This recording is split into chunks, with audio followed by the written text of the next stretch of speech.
Bonjour et bienvenue dans cette nouvelle Chronica. Aujourd'hui, Qu'est-ce qu'il y a, voyageur? j'en ai marre de tourner sur fond vert. Vous savez quoi? À partir d'aujourd'hui, la Chronica maintenant sera en décor naturel. Voilà. Quand même plus sympa comme décor, non? Oui, c'est plus cosy, je trouve. Cosy? Bah, c'est pas comme ça qu'on dit? Ah, si, c'est comme ça qu'on dit. C'est juste que je suis étonné que tu connaisses le mot. Dis, pour ce nouvel épisode, je peux proposer un film. Non. C'est dommage parce que j'aurais bien voulu que tu parles de Die Hard parce que je trouve que c'est pas suffisamment apprécié à sa juste valeur. Oh. Die Hard? Oui, Die Hard. Attends, tu veux dire The Die Hard avec Bruce Willis? Bah oui, pourquoi? Bah, je suis étonné que tu me proposes un film aussi bon. Et puis je vois pas en quoi il est pas si apprécié avec ça à sa valeur, mais oui, avec plaisir. Hein. Vas-y, pourquoi pas? Promis, tu vas le réhabiliter, hein. Je te le jure sur ma couille gauche. Bonjour et bienvenue dans cette nouvelle Chronica. Aujourd'hui, on va parler de Die Hard. 4. 4? Oui, 4. Ah non. Ah bah si. Non. Ah si. Non, Ah non, si, non, si, non, si, non, si, non. si.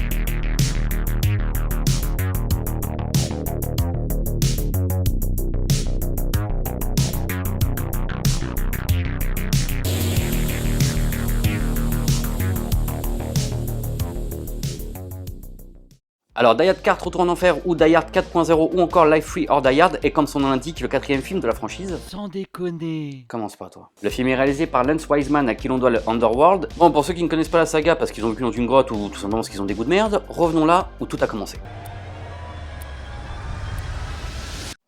Peut-être pas aussi loin dans le temps. Ok, plutôt dans les années 80, quoi. Le Titanic, dont l'épave a donc été retrouvée And the winner is Cher. de la disparition d'Orson Welles.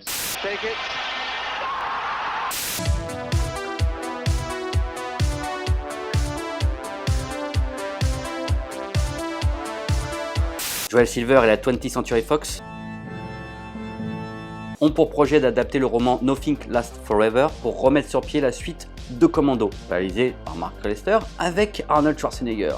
Heureusement, ni l'un ni l'autre ne sont emballés par le projet. C'est fort dommage parce que je trouve que c'est vraiment un chef-d'œuvre, hein. Bah quoi? Non, je m'en doutais. L'idée est donc recyclée pour un projet nommé Die Hard et pense à Frank Sinatra,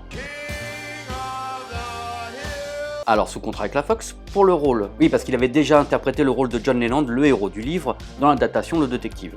C'était pas mal d'ailleurs. Regardez-le. Mais heureusement pour nous, il est jugé trop vieux et repart à zéro sur le projet. Il décide d'adoucir un petit peu la noirceur du livre, par exemple en changeant les terroristes en braqueurs, et de prendre la direction d'un simple divertissement. Pas forcément péjoratif, il y a des très bons divertissements. Comme ce film. Enfin, celui que je suis en train de parler. Enfin, pas celui que je vais parler après. Montre un peu plus d'entrain.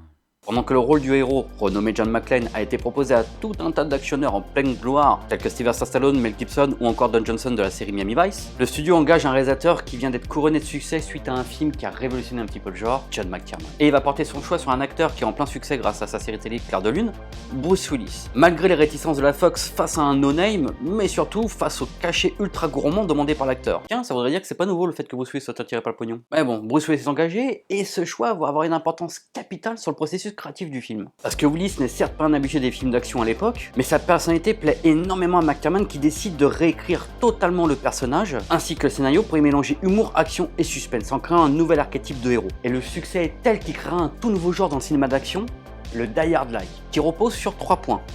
Un héros lambda et vulnérable qui se retrouve au mauvais endroit au mauvais moment. Le film doit se dérouler dans un seul lieu et dans une unité de temps assez courte afin de ne pas perdre le spectateur. Un pasito parante Maria. Hein? Oh non, non, non, non. Oh, j'en ai marre. Et donc, en 3, un méchant intelligent, charismatique, avec un plan bien fourni.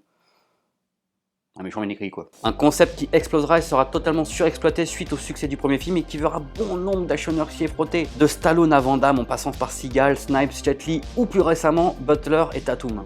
Mais aucun ne réussiront jamais à atteindre la perfection du premier Die Hard, tant sur l'écriture que la réalisation. Pendant des années, les gens ont espéré un retour de John McClane et c'est presque 12 ans plus tard, en 2004, que leur prière sera entendue. Le film s'ouvre sur un piratage informatique qui nous permet de découvrir Justin Long, acteur plus habitué à la comédie à l'époque, et Maggie Q, connu pour Terminator 4 par exemple, et qui a...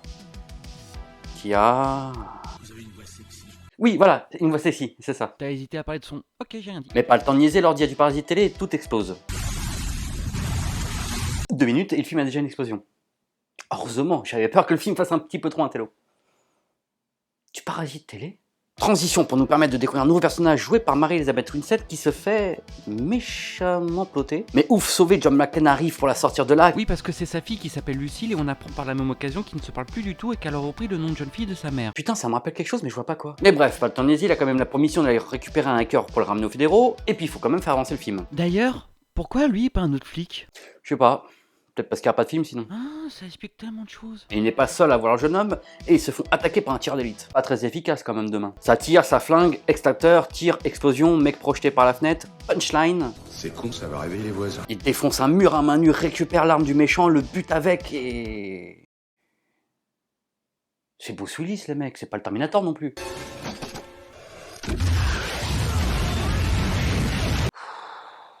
On découvre alors le grand méchant du film, interprété par Timothy Olyphant, acteur que j'apprécie lui aussi énormément, je l'avoue, même si sa filmographie n'a pas toujours été reluisante. Ouais, c'est de toi que je parle. On retrouve ensuite nos deux compères qui nous permettent d'apprendre que le film se passe un 4 juillet, jour d'indépendance des États-Unis. Et la technique du méchant y hack tous les feux pour créer un carambolage fantastique. Enfin, fantastique, ça reste quand même de la piste de chat par rapport aux accidents en Italie. C'est pas un peu raciste envers les Italiens, ça?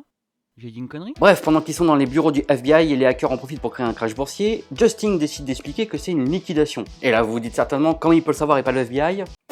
Alors qu'ils sont escortés en voiture, ils sont attaqués par le tireur d'élite. Efficace quand même demain. Mais John McClane prend les affaires en main et conduit dans cette journée en enfer. Il fonce sur une arrivée d'eau qui projette l'hélicoptère et tue par la même occasion un des passagers. Course-poursuite, coup de feu par le tireur, pas très efficace quand même demain. Il fonce dans un tunnel pour s'y cacher, mais le méchant hack les lumières et les signalétiques pour que les voitures rentrent dans les deux sens. Big accident, mais la chance de McClane les sauve. Dans le milieu, on appelle ça la chatte à Mireille Mathieu. Et là vient la scène tant décriée par tellement de gens. Mireille Mathieu? Vu le peu de talent obligé qu'elle a payé sa schneck pour réussir celle-là. Hein. Willis prend une bagnole, fonce à toute allure, s'éjecte au dernier moment et propulse la voiture sur l'hélicoptère. Mais bon, pas de panique, ça n'a pas tué le tueur. Petite blague drôle. J'avais plus de balles. Merci, putain. Et toi, ça va? Ta gueule. Petite transition sur des méchants qui infiltrent le bâtiment. Je sais plus, je m'en fous. Ils l'infiltrent et en prennent le contrôle. Et... Ça va prendre. La vache, c'est peut-être l'accent le plus dégueulasse que j'ai entendu de ma vie. Les grands rises, c'est Perlise. Ok, peut-être pas le plus dégueulasse. Willy s'appelle Curtis, et là, en direct à la télé, le Capitole explose. Mais heureusement, le Capitole va bien, tout était faux. Après un discours, je ne peux pas m'empêcher d'y voir une certaine métaphore. Il arrive dans le bâtiment où se trouve Maggie Q. Bagarre, bagarre, blague, elle le défonce, blague, il la défonce. Enfin, quand je dis la défonce, il la défonce pas dans le sens il la défonce, juste il la défonce. Enfin, t'as compris quoi. Mais elle se relève, elle le projette par la vitre, il tombe de plusieurs étages et meurt. Quoi, soyez pas étonnés, après une chute comme ça, bien sûr qu'il meurt. Bon, il se relève, il prend une voiture, monte les étages, il rentre dedans, jusqu'à l'écraser dans la cage d'extincteur. Bagarre, coup de feu, la voiture tombe, explose et Maggie Q meurt. Suite à ça, Timothy et Willis discutent. Ouais, parce que j'ai arrêté de les appeler par leur prénom dans le film. On s'en branle. On apprend que ce grand méchant totalement invisible est en réalité un ancien responsable de la sécurité au ministère de la Défense. La troisième étape de leur plan est lancée, et pendant que la ville est plongée dans le noir, Bruce Willis et Justin Long se rendent chez le maître Jedi du piratage interprété par... Oh, Kevin Smith. Bah oui, maître Jedi. Lui, c'est un grand fan de la saga Star Wars, donc forcément, c'est approprié. Moi aussi, j'adore les Star Wars.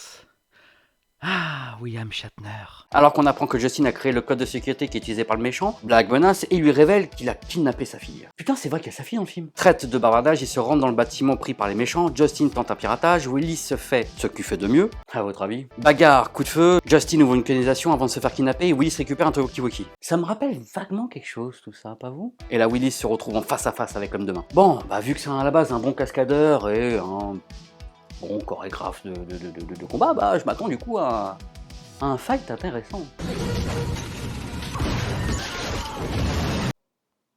Va te faire enculer. Les bad guys s'envoient avec sa fille et Justin. Willis les rattrape et prend possession des camions. Le FBI envoie des avions de chasse. Les bad guys les détournent pour les envoyer attaquer le camion. Course poursuite, mitraille, l'avion détruit la moitié de la ville. Ça tire de tous les côtés. Le pont est en train de s'écrouler. Willis affronte la gravité mais se dit que ça serait beaucoup plus swag s'il grimpait sur l'avion. Ça me rappelle un truc. Il saute de l'avion, il se laisse glisser sur le fond pendant qu'absolument tout est en train d'exploser autour de lui. Donc résumons la situation. Pourquoi je mets ça moi? On a des avions de chasse qui tirent en pleine ville et font plus de dégâts et certainement plus de victimes innocentes que les méchants du film. Boum boum tchac tchac tchac tchac tchac boum boum. Pas de panique, il n'y a pas une égratignure sur notre bon vieux Willis et rejoint les méchants qui par chance se trouvaient dans un entrepôt juste à côté.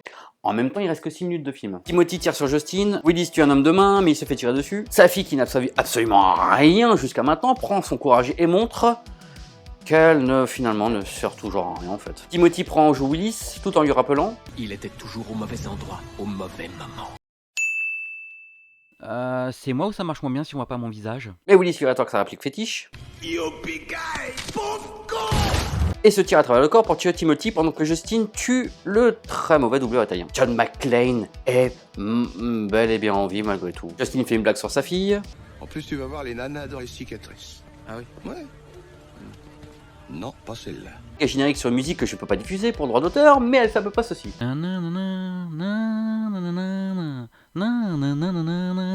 Et c'est la fin de ce film. Mon Dieu que c'était mauvais. Je te trouve vraiment très injuste avec le film. Non, je suis pas injuste. Je suis réaliste. Les scènes d'action sont abusées, l'humour même s'il fait mouche est omniprésent, le méchant est totalement invisible et effacé, l'homme de main ne sert à rien, le personnage de Cliff Curtis ne sert à rien, sa fille ne sert que pour le climax final, et encore. Et merde, il sauve les putains d'États-Unis d'Amérique. John McClane passe d'un flic pas sûr de lui, dépassé par les événements, à un mec qui garde toujours son sang-froid, voire limite qui est blasé par la situation. Ça ne respecte absolument pas la saga. Intéressant. Qu'est-ce qui est intéressant? Tes arguments, mais j'aimerais quand même savoir une chose. Qu'est-ce que tu penses de Die Hard 2? Pas le meilleur Die Hard, mais ça reste assez convenable. Le film a lui aussi des scènes d'action abusées, comme le combat sur l'aile de l'avion, qui, quand on y pense, a la piste la plus longue du monde. Le méchant n'est pas invisible, mais c'est quand même une grosse caricature. L'humour est tout aussi présent que dans le 4, il a quelques personnages qui ne servent strictement à rien aussi, et surtout John McClane sauve quand même tout un aéroport, avec les putains d'avions en plein vol. Mais qu'est-ce que tu racontes? D'ailleurs, c'est plus un simple actionneur qui imite le Die Hard, comme tous les Die Hard-like que tu as parlé juste avant. Quant au respect de la fidélité, tout ça, on pourrait s'attarder sur le 3, hein, et très facilement même. Die Hard 3 n'est pas un Die Hard. Alors là, ma grande, t'as vachement intérêt à faire attention à ce que tu vas... Tu as dit le Die Hard-like fonctionne sur 3 points, mais le plus important étant que le héros doit être au mauvais endroit et au mauvais moment. Chose qui sera respectée dans tous les Die Hard, même les différents Die Hard-like. Alors que dans ce troisième film, c'est pas du tout le cas. C'est le méchant principal qui colle McClane à cette histoire tout en lui collant un acolyte qui transforme d'ailleurs le film en body movie. Et quand tu regardes d'un peu plus près, en fait, ce film est un anti-Die Hard qui déconstruit absolument tous les codes instaurés dans le premier film. Ce qui apportera d'ailleurs un renouveau à la franchise, qui sera très bien accueilli par le public d'ailleurs, et qui permettra à John McTiernan d'être porté à nu par le public et la critique. Ce qui est amusant vu qu'à la base il ne devait pas réaliser le film, il est arrivé que très tardivement dans le processus créatif. J'avoue que certains abusent souvent de la paternité d'un film en l'attribuant souvent à son réalisateur. Même moi, ça m'arrive parfois de le faire. Mais parce qu'il y a aussi la réalisation. Ok, tu fais le malin, mais est-ce que tu savais qu'à la base, le scénario de ce film devait servir pour un nouvel opus de L'Arme Fatale? Quoi? Comme tu l'as dit, le premier film est une adaptation remaniée du roman No Things Last Forever. Le second film est lui aussi une adaptation remaniée du roman 58 minutes. Mais ce troisième film n'est tiré d'aucun roman, mais d'un manuscrit écrit par Jonathan Jonathan, et intitulé Sermon Says. Le jacadier américain, quoi. Tu comprends l'anglais toi maintenant? Non, mais je l'ai lu sur Wikipédia. Oh, ça va. Bref, un manuscrit qu'il a ensuite proposé à divers producteurs jusqu'à ce qu'il tape dans l'œil de Joel Silver, qui veut l'adapter pour sa franchise body movie par excellence, L'Arme Fatale. Mais suite aux diverses idées de scénario abandonnées pour le Die Hard 3, la 20th Century Fox décide de le conserver pour ce film. Et quand Matt Sherman est arrivé, il a vu l'opportunité de détourner tous les codes qu'il avait lui-même instaurés dans le premier Die Hard. Tout le monde sait ça, mais je vois ce que tu veux dire par là. Le fait que le 3 est une déconstruction du Die Hard, ça en fait du coup pas un Die Hard indépendamment à la qualité du film. Mais c'est ce que je reproche au 4, tu vois, justement de continuer sur cette évolution. Là ils ont fait machine arrière, tout en l'adaptant un petit peu au code d'aujourd'hui, ce qui en fait juste un actionneur de... Le film fait vraiment ça, tu trouves? Ok, le film reprend ce côté mauvais endroit au mauvais moment avec de l'action un peu plus rare. Mais il reprend aussi l'acolyte présent dans l'action du 3, ainsi que ce déplacement non-stop d'endroit en endroit. L'humour reproché au film était tout aussi présent dans les anciens, et ils font même plutôt mou, je trouve. Vous reprochez aussi souvent l'action abusée, notamment avec la scène de la voiture pour exploser l'hélicoptère, mais cette scène ne sort pas de nulle part. Il y a un build-up qui mène à ça, d'ailleurs le film se moque même de lui-même à ce moment-là. Si tu veux vraiment une scène abusée en film, on n'a qu'à parler de celle avec l'avion de chasse qui bizarrement personne n'en parle de ça, alors que oui, même moi m'a fait sortir du film. Mais si les gens étaient honnêtes 2 secondes, la trilogie entière a des scènes complètement abusées. Mais c'est pas grave, c'est normal que les suites fassent toujours plus. Oui, ok, sauf les États-Unis, mais ça c'est une convention des films d'action qui fait que chaque nouveau film doit être toujours plus haut, plus grand, plus fort. Tous les films sont passés par là, L'Arme Fatale, les flics de Beverly Hills, les Jurassic Park, les Terminator. Et les critiques sur le méchant. Ok, il est plus effacé, peu construit qu'autre chose, mais pour un mec qui était dans la sécurité de la défense et devient un pirate invisible, est-ce que c'est pas un petit peu normal? Écoute, j'aimerais te poser une simple question, mais j'aimerais que tu répondes sans réfléchir. Est-ce que tu t'es ennuyé devant le film? Non. Voilà, est-ce que c'est pas censé être la première qualité d'un film de ce genre? Encore, tu cracherais sur le 5, je comprendrais, mais là, je trouve les critiques vraiment très injustes sur ce film. C'est vrai que c'était une cata ce film, même si je lui reconnais une tentative de quelque chose, tu vois, de vouloir reprendre une franchise sans faire un vrai reboot, mais tout en modernisant le truc, en passant sur Mais le... je m'en branle complètement de ça. Tu vois, c'est ça le problème avec vous autres, les pseudo-cinéphiles. Vous abordez toujours les films sur un prisme de la réalisation, de la mise en scène, l'interprétation et des intentions. Mais au final, vous vous enfermez là-dedans sans vraiment profiter d'un film pour ce qu'il a à offrir. Alors oui, avec le temps, tu m'as convaincu que la réalisation qui raconte quelque chose était importante, mais ça n'est pas une réponse universelle. Ok, j'ai peut-être pas des goûts dignes de vous autres les cinéphiles, je regarde et juge un film sur ce qu'il a à m'offrir. Et parfois un film n'a rien d'autre à t'offrir qu'un bon moment passé à t'en prendre plein les yeux bien calé dans ton canapé avec une bonne grenadine bien fraîche. Oui, ça n'en fera pas un grand film pour autant, mais ça n'en reste pas moins un bon divertissement. Et si je voulais qu'on en parle, c'est parce que je trouve ça injuste de dire qu'il n'a rien à faire dans la franchise, que certains estiment que ça s'arrête au 3 alors que le 2 n'est qu'un simple actionneur. Die Hard 4 reprend l'héritage de tous les précédents films et y apporte le côté divertissement pur et surtout l'actualise avec une action plus proche de son époque. D'ailleurs, ce n'est pas pour rien que c'est Lance Wiseman qui a été choisi pour réaliser ce film, lui qui était considéré à l'époque comme le renouveau du cinéma d'action. Quoi? Quelle excuse tu vas encore trouver pour descendre ce film? Non, j'essaie juste de te dire depuis tout à l'heure que t'as besoin de continuer parce que c'est bon, tu m'as convaincu. Et voilà, monsieur le cinéphile qui touche toujours un truc à dire. Attends, t'es sérieux? T'enflamme pas non plus, ça me fait pas apprécier le film pour autant. Mais en même temps, si je suis honnête, y a aucun Die Hard que je trouve meilleur que le premier. Je retrouve qu'il y en a aucun qui vient vers sa cheville. Même le 3, même s'il est très bon. Le premier le surpasse complètement et... T'as raison, le 4 joue dans la même catégorie que le 2.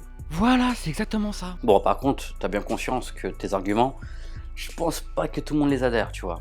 Mais le principal, c'est qu'à mes yeux, tu as réhabité le film et t'as raison. Il mérite sa place dans ma collection. Tu vois que je sais être pertinent quand je veux. Maintenant, je peux peut-être participer à la vidéo avec toi? Vas-y, donne-le-moi. Tiens.